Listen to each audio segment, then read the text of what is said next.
pousada do misterio. Ola, amigos. O truco de hoxe conta a historia dun hostaleiro e da súa misteriosa pousada de 4 cuartos. Unha noite de friaxe apareceron 4 campións mundiais pedindo aloxamento. O hostaleiro hospedounos ocupando así os 4 cuartos. Unha hora despois viñeron 4 cantantes que houbo que acomodar xunto aos campións. Minutos máis tarde entraron 4 potentados e a operación foi a mesma. Cunha diferencia de segundos, asomaron aínda 4 xinetes de corte apocalíptico que pasaron polo mesmo que os demais. Cando xa estaban todos a dormir, comezou unha inesperada tormenta que provocou que todos se erguesen desconfiados e medoñentos baixaran a sentar ao redor da lareira.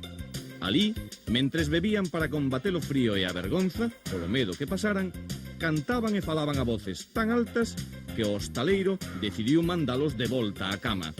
Os 16 achantaron e subiron as escaleiras que levaban os cuartos, dando pasos de cego, porque o trebón deixara sen luz a pousada e todo estaba ás escuras. Cando amañeceu o día seguinte, había que ver as caras dos hóspedes. Pura sorpresa. Nun dos cuartos estaban despreguizándose 4 campións. Noutro, pasaron a noite xuntos 4 cantantes. No terceiro, non podían crer o que vían 4 potentados. E no cuarto, amontoábanse os 4 xinetes. Alguén fixera maxia na pousada do misterio. Para facer o truco precisamos 4 ases, 4 reis, un 5 de ouros, 4 cabalos e 4 sotas.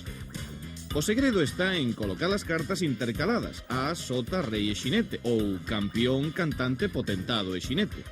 O único que tedes que facer é xuntalas dispoñéndoas do revés en riba do hostaleiro, e a maxia do truco xa se forma ela soa.